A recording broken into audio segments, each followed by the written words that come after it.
할렐루야. 네, 반갑습니다. 옆에 인사 좀 나누시죠. 사랑합니다. 축복합니다. 네. 오늘 설교 제목이 제가 다른 제목이었는데 우리 중창단 찬양이 주의 가정에서 그냥 주님의 가정 이렇게 설교 제목을 정했습니다. 이 시간 우리의 모든 가정을 전능하신 하나님의 손 위에 올려드립니다. 하나님이 축복해 주실 줄로 믿습니다. 음, 제가 이 말씀을 전할 때 저를 비롯해서 저는 굉장히 많은 시간 이 말씀을 묵상하면서 회개하면서 기도했습니다. 또 여러분에게도 동일하게 이 말씀을 통해서 시험 드는 자리가 아니라 이 말씀으로 말미암아 하나님의 음성을 듣고 또 우리 가정이 새롭게 거듭나고 태어나는 이 땅의 가장 영광스러운 에덴 동산을 이루는 그런 축복된 가정으로 이 시간 이후로 세워지시기를 우리 주의 이름으로 축복합니다. 혹시 여러분 내 인생 가운데 결혼 생활이 참 가장 잘한 일이다. 내 아내를 만나고 내 남편을 만난 것이 가장 잘한 일이다. 가장 잘 그리고 많은 행복들이 있지만 가장 행복한 일이 있다면 내가 남편을 만나서 아내를 만나서 한 가정을 이루는 것이다. 이렇게 질문하고 손을 들라고 말씀을 드리면 혹시 시험에 들지 않을까? 듣는 사람 때문에 그래서 말씀 안 드리겠습니다. 혹시 또 질문해 보겠습니다.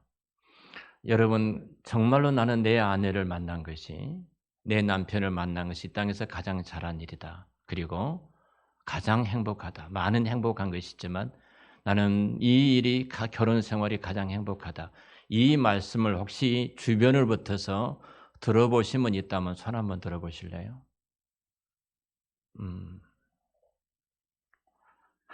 갑자기 얼굴들이 다 이상해진 것 같습니다.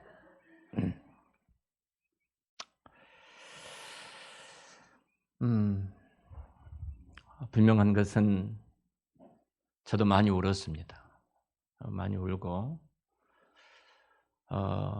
정말 하나님께서 꿈꾸시는 가정, 하나님께서 세우시는 가정, 하나님께서 원하시는 그 가정, 이 땅에 오늘 우리 중창단이 찬양했던 것처럼 작은 천국의 그 아름다운 모습을 이 세상에 비춰주는 그 가정. 우리가 왜 그런 가정을 찾아볼 수 없을까? 왜 우리 가정은 그런 자리에 가지 못했을까? 이 시간 성령님께서 저를 비롯해서 여러분 모두에게 특별히 본문을 통해서 우리가 시험에 드는 자리가 아니라 다시 한번 성령께서 기름을 부어주셔서 우리 남은 생애가 있다는 가장 아름다운 가정이 회복되기를 우리 주의 이름으로 축복합니다. 여러분 아무리 친한 친구들이 모였다 할지라도 정말로 한 몸처럼 친한 친구들이 모였다 할지라도 그 모임을 가정이라고 말하지를 않습니다. 가정이라고 말할 때는 여러분 부모가 한 남자와 한 여자가 만나서 한 가정을 이루고 그리고 그 안에서 자녀들이 태어난 그 공동체를 우리는 가정이라고 이야기를 합니다. 여러분 세상의 어떤 기관도 생명을 통해서 이루어진 조직은 없습니다.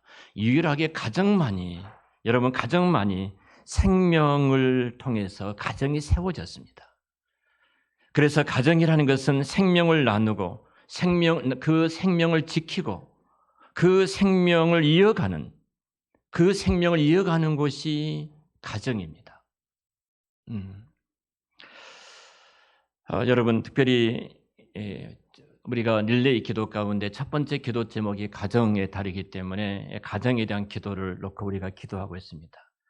첫 번째가 우리 가정이 믿음의 부유함을 믿음의 가정이 되기 위해서 그리고 우리 자손들이 복의 통로가 되기 위해서 그리고 우리 주변에 내 남편이 내 아내가 우리 자녀들이 우리 가족 중에 우리 친척 중에 예수를 믿지 않는 사람이 있다면 그들이 예수를 믿기 위해서 우리 중요한 기도 제목을 놓고 기도를 합니다. 제가 이 기도를 할 때마다 제가 교회에 있을 때는 11시에 교회 본당에 올라와서 항상 1시간 동안 기도를 드립니다만 이 기도를 드릴 때마다 제 마음속에 이 기도를 통해서 굉장히 신비로운 하나님 특별한 은혜를 또 말씀을 준비하면서 하나님께서 저에게 주셨습니다. 제가 이런 생각을 해봅니다. 저에게 3남매가 있습니다. 아들 2, 딸 1가 있습니다. 여러분, 이 세상에 이 3남매가 존재할 수 있었던 것은, 그런 저에게 5명의 손주들이 있습니다.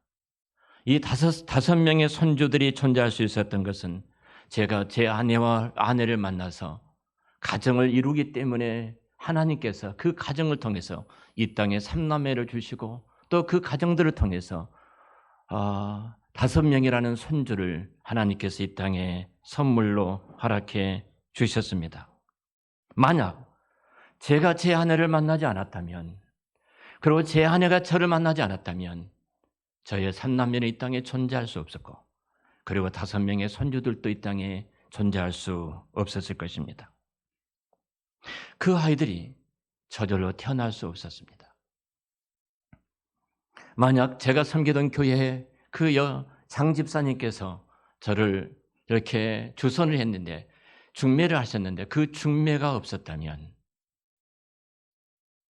그리고 저 장인께서 전도사는 너무나 가난하고 힘든 길을 걸어가기 때문에 전도사와 결혼하지 마라, 이 말을 아내가 크게 듣고 저를 선택하고 결혼하지 않았다면, 그리고 저 할아버지께서 저하고 이제 선을 봤단 말을 듣고 저의 집안을 살폈습니다.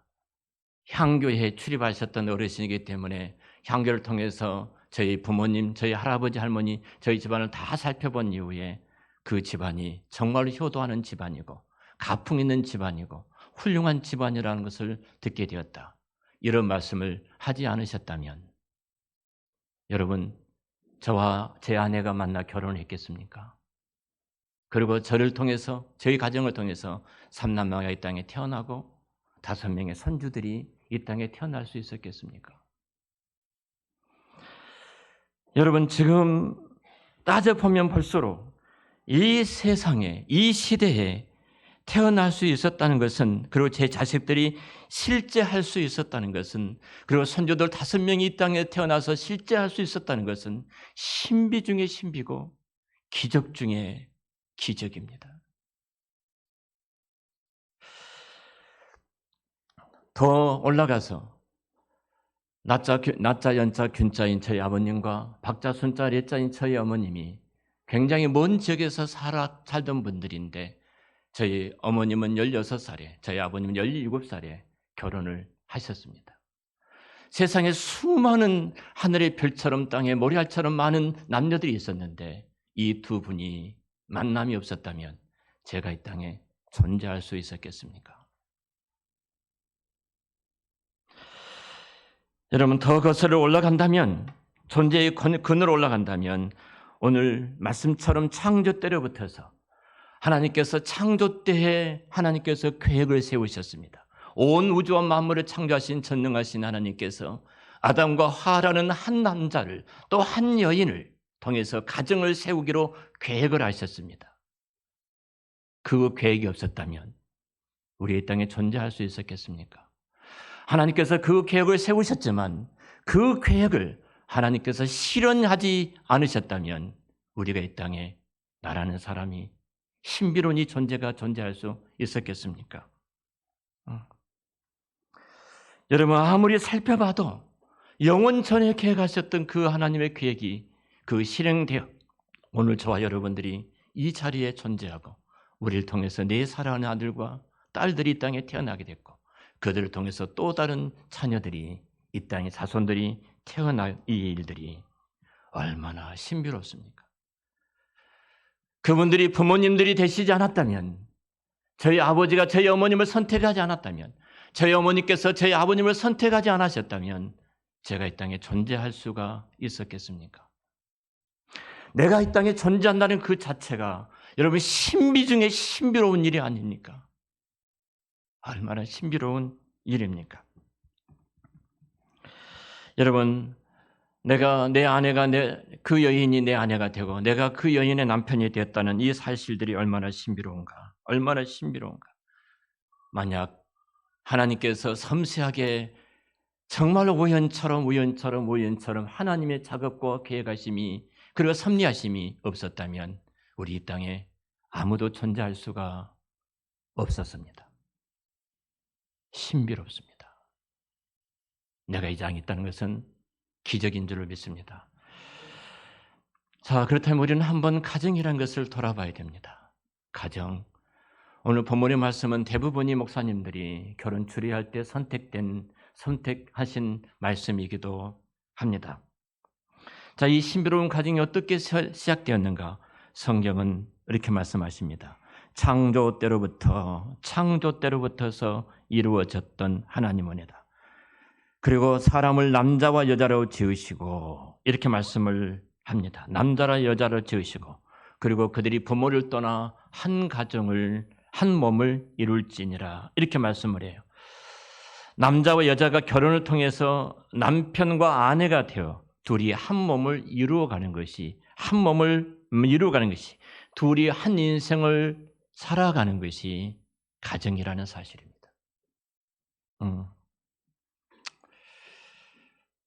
기도 제목을 봅니다. 우리 가정이 행복한 가정이 됐으면 좋겠습니다.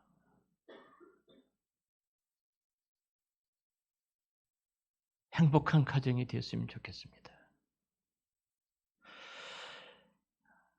자녀들도 우리 엄마 아빠가 행복한 엄마 아빠가 됐으면 좋겠습니다. 우리 가정이 세상에 누가 볼지라도 행복한 가정이 됐으면 좋겠습니다. 자, 이런 모든 마음을 가지고 있습니다. 여러분, 여기에 나씨 집안이 있고 여기에 장씨 집안이 있습니다. 두 사람이 두 인생을 사는 건 당연하지 않습니까? 그런데 부부는 어떤 사람인가? 전혀 다른 두 사람이, 다른 환경, 다른 기풍, 다른 문화, 다른 기질, 다른 공동체 속에 살아왔던 두 사람이 만나서 둘이 한 인생을 살아간다. 좀 이 가능한 일입니까, 이게? 불가능합니다. 여러분 가운데 이 말씀을 들을 때 여러분의 상처를 제가 건드린 것은 결코 아닙니다. 우리 모두가 다 성경이 말하는 그 가정, 하나님께서 원래 창조하시고 디자인했던 그 가정의 모습들을 우리는 보지 못했고 그것을 학습하지 못했고 우리가 예수를 믿어 그리스도 안에 들어 하나님의 자녀가 됐음에도 불구하고 우리가 주님이 원하신 그 가정의 형태를 갖지 못한 것 때문에 우리는 참 아프게 살면서 이 자리까지 왔습니다. 여러분 그냥 둘이 한 인생의 삶을 살아간다 이 말이 공간을 가리켜서 말을 한 것은 아닙니다. 관계입니다. 관계. 한 집에 같이 살아도 여러분 관계가 온전하지 못하다면 그 집은 지옥입니다. 지옥이에요. 한 인생을 살기 위해서는 대전제적 조건이 있습니다. 바로 우리를 지으신 창조자 하나님, 우리를 구속하신 예수 그리스도를 왕과 주인으로 우리 집의 주인으로 모시지 않으면 그 가정은 그 터 위에 세워지지 아니하면 교회도 그 터 위에 세워지지 아니하면 그것은 온전한 한 몸을 이루어 갈 수가 없습니다. 동일한 신앙관, 동일한 믿음과 그 가치관 위에 세워지지 아니한다면 그 가정은 건강한 가정이 될 수가 없습니다. 예수 그리스도가 우리 가정의 왕입니다. 물질이 왕이 아닙니다. 돈 때문에 남편을 바라보고 돈 때문에 아내를 바라보고 돈 때문에 티격태격하는 모습이 아니라 돈이 없을 때 이 교회의 주인이고 왕이신 그리스도께 이 문제를 올려드리고 하나님, 주인 되신 하나님 우리 가정이 돈이 없습니다. 그리고 이 돈이 필요한데 이 돈을 하나님께서 원하신 때에 원하신 방법으로 채워주셔서 하나님의 가정을 훼손한 일이 없도록 하나님 도와주세요. 모든 가치의 우선이 예수 그리스도이고 그 예수 그리스도가 우리 가정의 왕과 주인으로 이 한 가치관 위에 이 한 터 위에 세워지지 않냐면 이 가정은 결코 이 땅의 천국의 그 아름다운 행복한 모습을 이루어갈 수가 없습니다. 다시 말하면 부부가 예수 그리스도 안에서 정말 거듭난 심령으로 주님을 왕과 주인으로 모시고 이런 신앙을 가진 가정이 둘이 한 인생을, 한 몸된 인생을 살아갈 수가 있게 될 줄로 믿습니다. 이 시간 가장 중요한 것이 그리스도를 나의 왕과 주인으로 모시는 겁니다. 두 번째로 성경은 이렇게 말씀을 합니다. 7절에 보면은 이러므로 사람이 그 부모를 떠나서 여러분 부모를 떠나서 쉽게 말씀드리면은 이런 말씀입니다. 자, 떠난단 말이 여러분 어떤 공간의 어떤 헤어짐이 아닙니다. 부모를 모시지 말아라 그런 말이 아니에요. 공간적인 측면을 말하고 있는 것이 아니라 떠나는 말은 하나님께서 이 세상에 지었던 질서, 굉장히 중요한 질서가 있는데요. 그 질서가 부모와 자식은 일촌이라고 말합니다. 일촌입니다. 그래서 일촌입니다. 그런데 내 자녀들이 태어나서 함께 살 때는 일촌으로 사는 것이 아니라 무촌으로 살아갑니다. 함께 먹고 함께 살아가는 무촌으로 살아가요. 그리고 드디어 내 딸이 정말로 귀한 남자를 만나서 또 그 남자가 내 딸을 만나서 한 가정을 이루게 되어집니다. 그럴 때 질서가 바뀝니다. 촌속 없는 것처럼 무촌으로 살아왔던 우리 집에 드디어 질서가 정해집니다. 그 질서는 그 두 부부는 드디어 영촌입니다. 촌수가 없습니다. 한 몸입니다. 이것을 말하는 겁니다. 대부분이 많은 부모들이 내 자녀, 내 아들, 내 딸이 결혼식을 할 때 혼수를 어떻게 해주고 이들이 인생을 살아갈 때 어떤 것을 장만해 주어서 이들이 살아가도록 만들어 줄 것인가, 이런 부분은 대단히 많은 준비를 하고 고민을 합니다만 가장 중요한 질서적인 면, 너희들이 결혼한 순간 이제는 너와 나는 일촌이고 너희 부부는 영촌이다, 영순이다. 이 안에 어떤 것도 들어와서는 안 됩니다. 만약 부모가 이 영촌이었던 이 아내와 남편 그 사이에 일촌이 들어오게 되면은 그 가정은 불행하게 되어 있습니다. 남편이 우리 엄마는 이렇게 밥을 해 주었는데 당신은 음식 솜씨가 이것밖에 안 돼 하는 순간 그 엄마가 그 영촌인 그 부부 사이에 들어오는 순간 드디어 고부간의 갈등이 시작되어지고 행복한 가정은 깨어지게 되어 있습니다. 이렇게 결정되는 순간 그 가정 안에서 자라는 자녀들은 절대로 행복할 수가 없습니다. 행복할 수가 없어요. 그리고 자녀가 태어납니다. 자녀가 태어날 때 분명한 것은 모든 엄마들은 자녀들이 영순이가 됩니다. 그리고 남편도 아내도, 그리고 1순위, 2순위로 뒤로 밀어납니다. 그리고 자녀들에게 올인합니다. 스펙을 쌓기 위해서 올인합니다. 모든 것을 다 해주기 위해서 올인합니다. 그러면 자녀가 행복할 것 같습니까? 그렇지 않습니다. 가장 중요한 것은 부부가 영순입니다. 내 자녀들이 이 땅에 태어날지라도 그 질서는 깨트려서는 결코 안 됩니다. 심지어 오늘날 이 영순이가 대단히 죄송합니다만 고양이나 개가 영순입니다. 회개하시기 바랍니다. 그러면 계신다면. 고양이가 영순이에요. 개가 영순이에요. 여러분, 요즘 부모들이 자식들에게 좋은 스펙을 쌓아주기 위해서 정말로 자녀들을 위해서 올인합니다. 영순이어서 모든 것을 다 해줍니다. 자, 이 가정이 에덴의 행복을 만들어갈 수 있다고 생각을 하십니까? 에덴의 본성과 에덴의 부유함과 에덴의 자유와 에덴의 그 기쁨과 에덴의 그 행복한 이 땅에 천국의 작은 실체를 이뤄갈 수 있다고 생각을 하십니까?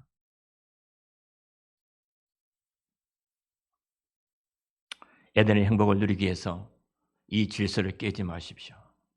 저희 아버님이 어렸을 때 굉장히 버릿고개를 지난 그 시대의 이후 아니겠습니까? 그래서 보리만 가지고 밥을 합니다. 그리고 저희들이 대가족이기 때문에 큰 솥에다가 밥을 하고 가마솥 밥을 하고 그 옆에다 쌀 한 줌을 딱 놔서 할아버지를 늘 이렇게 봉양을 합니다. 할아버님께서 중풍병으로 17년 동안 누워 계신데 그 병수발을 어머님이 다 하셨습니다.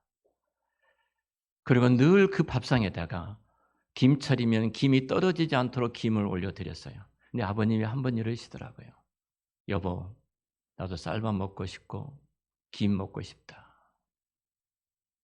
그 소리가 지금도 제 귀에 쟁쟁합니다.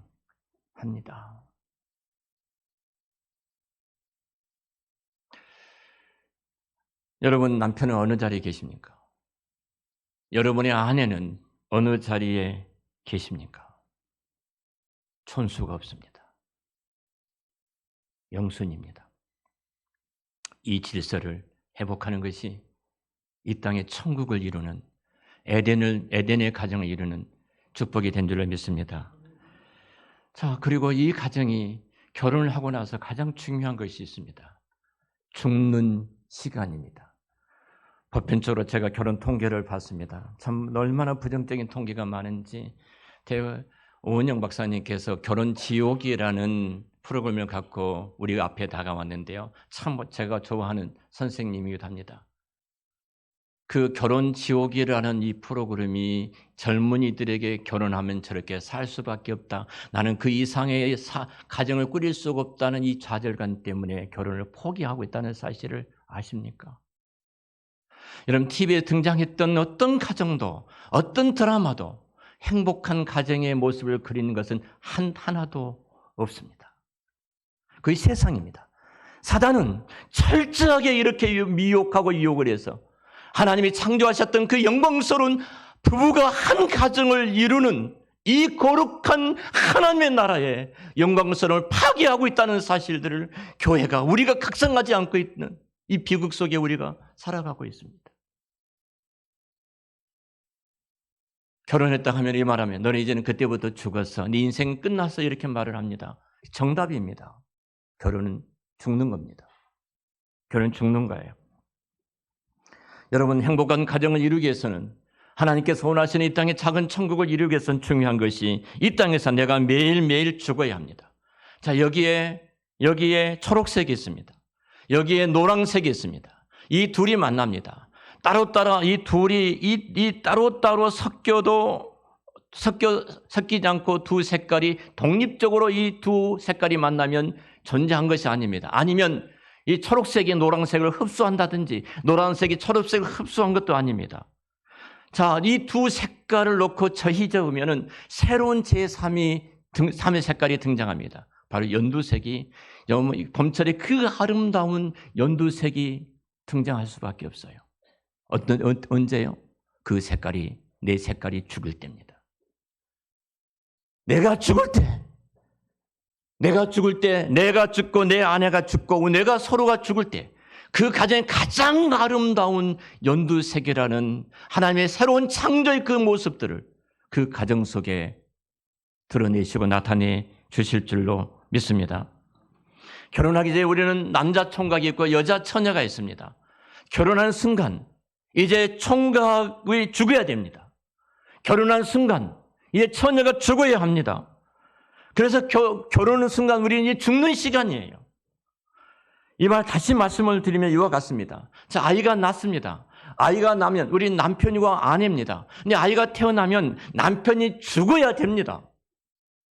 아이가 태어나면 아내가 죽어야 됩니다. 그리고 아버지로 살고 그때부터 어머니로 사는 것입니다. 여전히 내가 남편으로 존재하고 여전히 내가 아내로 존재한다면 그곳에서 자라난 그 아이들은 건강하고 행복한 자녀들이 절대 되올 수가 없습니다. 결혼은 이후에 우리 인생의 한 가정은 매일매일 죽어야 합니다. 근데 사탄은 말입니다. 죽지 못하게 합니다. 너는 속도 없고 배알도 없어. 너가 어떻게 살아왔는데 내가 돈을 벌고 진짜 돈을 벌어서 가정을 꾸리기 위해서 어떻게 고생하고 있는데 충동질하면서 사단은 끊임없이 갈라놓는 역할을 합니다. 여러분, 사람의 생명이 이 땅에 태어나면 생명이 잉태되고 죽을 때까지 그 단어가 다 있습니다. 한 아이가 엄마 뱃속에 잉태되고 태 안에 있을 때 그 아이를 사람이라고 말하지 않습니다. 그 아이를 태아라고 말을 합니다. 식교로에서 그 아이가 이 땅에 태어나게 되면 그 아이를 유아라고 말을 합니다. 그 아이가 좀 더 자라면은 여러분 청소년이라고 하고 청년이라고 말하고 좀 더 시간이 지나면 장년이라고 청장년이라고 이야기를 합니다. 그리고 마지막 그 사람이 죽게 되면 시체입니다. 한 사람이 태어나서 죽을 때까지 바로 우리는 각자의 이런 이름을 다 가지고 있습니다. 근데 여러분 우리가 60세가 넘으면은 그 단어가 두 단어로 나누어집니다. 하나는 노인네라는 단어하고 또 한 단어는 어르신이라는 단어입니다. 어떻게 나누어진 줄 아십니까? 여러분, 노인네란 말은 이런 말입니다. 아직도 철저하게 이 사람은 이런 사람입니다. 철저하게 이 노예는 철저하게 나이가 들어갈수록 시간이 흘러갈수록 자기 중심적인 사람입니다. 제가 죽지 않고 자기 중심적인 사람이 그 집에서 건강하면 건강할수록 그 가정은 아픔과 상처가 더 많습니다. 노인은 어떤 사람인가? 매일매일 죽어가는 사람입니다. 매일매일 죽는 사람입니다. 그래서 이 사람은 죽음의 훈련을 했습니다. 그래서 내가 젊었을 때 이해하지 못했던 것들을 젊은이들의 말을 들을 때 그것을 이해하게 되어지고 젊었을 때 그들을 품지 못했던 그 사람들을 내가 품게 되어집니다. 그동안 내 주머니를 굳게 닫았던데 열지 못했는데 내가 이제는 주머니 열고 사람들에게 나눠주기를 시작합니다. 이런 분들을 어르신이라고 말을 합니다. 어르신은 병상에 아무것도 하지 못하고 병상에 누워있을지라도 이 어르신을 다 그리워합니다. 이 어르신을 보고 싶어 합니다. 그리고 그 어르신의 얼굴만 봐도 행복합니다. 그 어르신의 말만 들어도 행복합니다. 어떻게 어르신이 될 수 있어요? 예수님께서 나를 위해서 십자가에서 죽으셨던 것처럼 내가 그리스도와 함께 매일매일 죽을 때 그 어르신이 되어질 수가 있습니다. 사랑하는 한사랑 가족 여러분, 아내 여러분, 남편 여러분, 가정에 노인네로 계시지 말고 어르신으로 계셔서 여러분들 자손들이 여러분을 통해서 하늘의 신령한 복과 그 은혜를 누리시기를 축원합니다. 그리고 결혼은 제가 세 번째 주제로 넘어가겠습니다. 결론적으로 말씀을 전하도록 하겠습니다. 우리가 아무리 봐도 내 안에는 천국의 그 아름다운 모습을 회복하고 세워갈 그 능력이 내 안에는 없습니다. 내가 내 아내를 죽기까지 사랑할 수 있는 그 능력이 없고 아내도 내 남편에게 죽기까지 복종할 수 있는 그 능력과 힘이 없습니다. 그것은 우리의 타락된 재성이라는 그 어둠이 우리의 마음을 지배하기 때문에 우리는 거기까지 가지는 못합니다. 그래서 예수님께서 십자가 위에서 죽으시고 3일 만에 부활하시고 그 사랑이 분바되어져 그 사랑으로, 그 사랑의 틀 안으로, 그 사랑 속으로 주께서 저와 여러분들을 넣으시고 그 사랑이 넘치도록 받게 하신 줄로 믿습니다. 며칠 전에 제가 의자에 앉아 있다가 무엇을 잠깐 하다가 안경을 벗어서 의자 옆에 이렇게 놔뒀습니다. 그리고 제가 다른 곳에 가서 일을 보고 있는데 갑자기 아내가 큰 소리를 해요. 내 안경을 의자에 놔두냐는 거예요. 당신이 안경을 의자에 놔둬서 그 비싼 안경, 우리 돈 주고 산 것도 아닌데 아들이 준 건데 비싼 안경 부서지면 어떻게 하려고 놔뒀느냐. 내가 모르고 깔고 앉았잖아. 그러는 거예요. 여기다 놔둬야지. 그러는 거예요. 여기다 놔둬야지. 저는 어떻게 생각해요? 저는 이렇게 말을 합니다. 아니, 눈이 없어? 아니, 거기 한번 둘러보고 앉아야지. 탑석 주저앉아놓고 나한테 왜 여기다가 안경을 놔뒀다고 따지고 있어? 태격합니다. 그리고 우리 11시에 릴레이 기도하잖아요. 가정 위해서. 기도하는데 성령께서 제 마음에 이 마음을 주셨어요. 내가 왜 그때 그렇게 말을 했을까? 여보 미안해. 내가 뭘 깜빡하고 안경을 여기다 놨는데 그렇게 너무 나무래지 마. 사람은 실수도 할 수 있는 거야. 미안해. 그렇게 말했다면 얼마나 좋았을까? 나는 거기도 가지 못한 그 수준도 미치지 못한 사람이구나. 또 아내도 여보 큰일 날 뻔 봤어. 안경은 여기다 놓은 것이 아니야. 항상 안경 이렇게 놔둬야 돼. 안경 색깔하고 의자가 비슷하잖아. 눈이 잘 안 띄어. 내가 못 보고 주변 살피지 않고 덥석 주저앉았는데 여보 그것도 미안해. 이렇게 말했으면 얼마나 좋을까. 근데 우리는 그 수준까지 못 가는 거예요. 제가 두 가지 이야기했습니다. 하나는 이기적인 마음입니다. 이기적인 마음은 철저히 자기 중심입니다.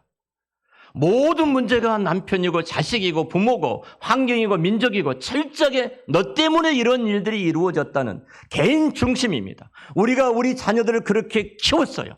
여러분 한번 생각해 보세요. 내 자녀들이 영순이 때문에 우리 자녀들에게 비춰준 것이 무엇이었습니까?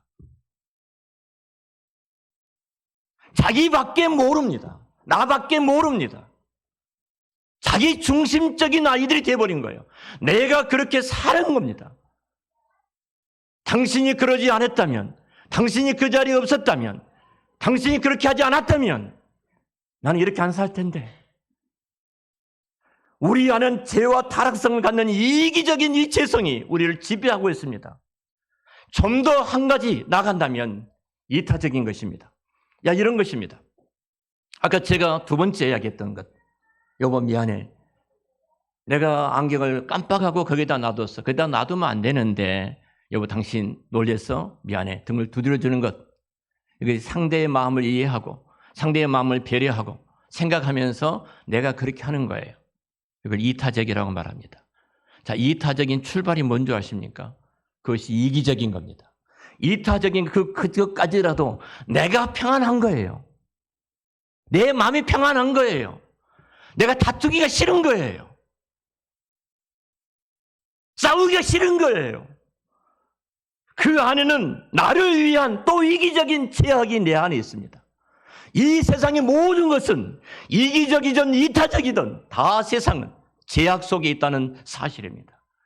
이것으로 절대로 우리는 그 자리까지 갈 수 있는 그런 사람들이 못 됩니다. 성경이 말하는 가정은 무엇인가 이 말이에요. 제가 우리 교회에서 자주 쓰는 단어 하나가 있습니다. 타자지향적 사랑의 관계다.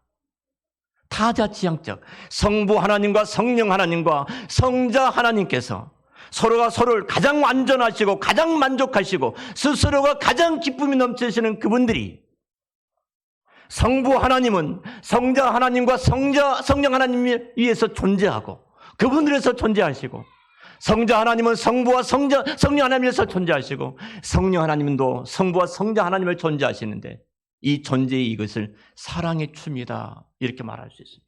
사랑의 춤이다. 나는 당신을 위해서 존재해. 내가 가지고 있는 모든 것은 당신을 위해서 하나님께서 내게 주신 선물이고 당신을 위해서 존재하도록 내게 이것을 허락하신 하나님 은혜야. 당신을 위해서 존재하는 거야. 이것은 우리가 예수 그리스도의 그 사랑을 받지 아니하면은 그 사랑이 우리에게 부어지지 아니하면은 우리는 절대로 그곳까지 갈 수가 없습니다. 그래서 주님께서 우리 위해서 십자가에 죽으시고 3일 만에 부활하셔서 값을 지불하고 사내어 그 사랑에 분바된 그 안으로 우리를 집어넣으신 겁니다.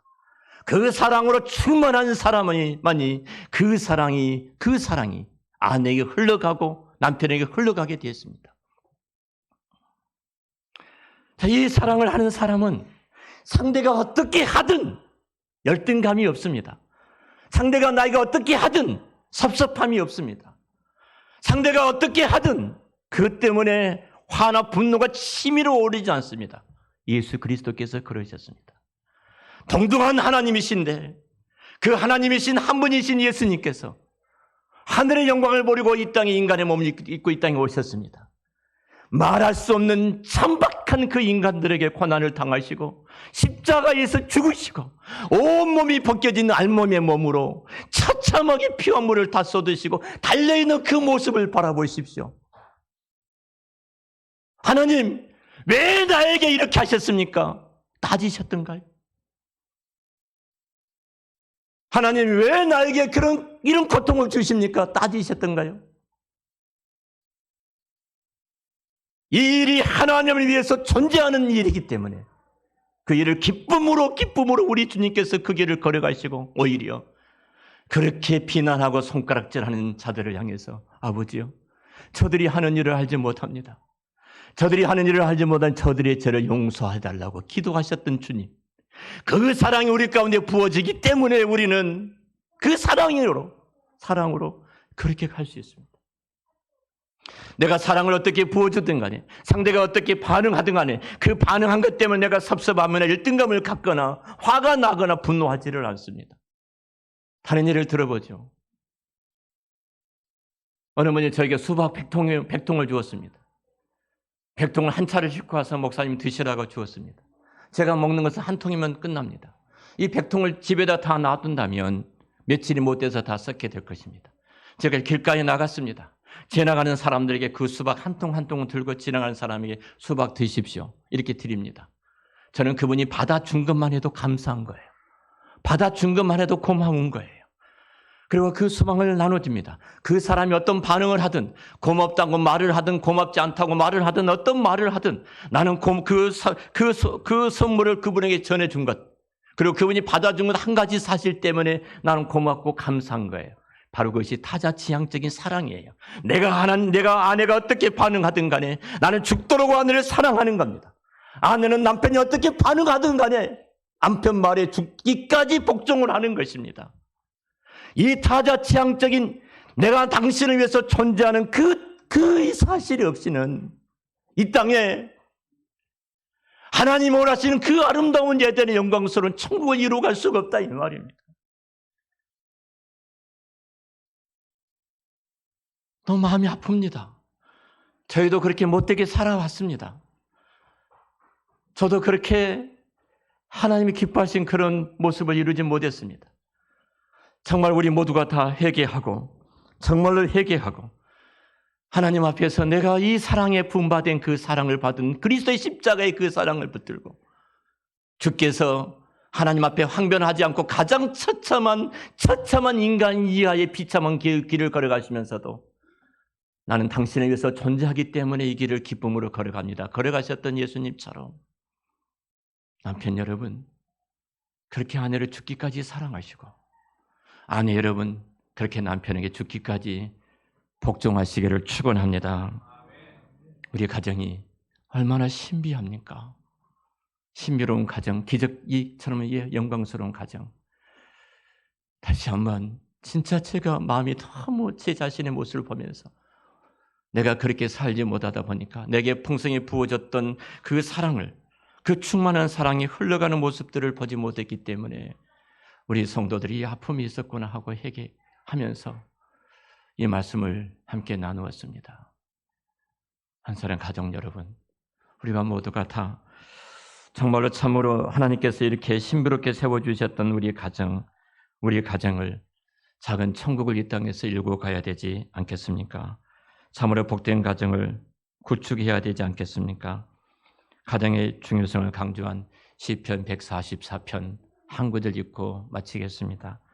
이러한 백성은 복이 있나니 여호와를 자기 하나님으로 삼는 백성은 복이 있도다. 기도하겠습니다.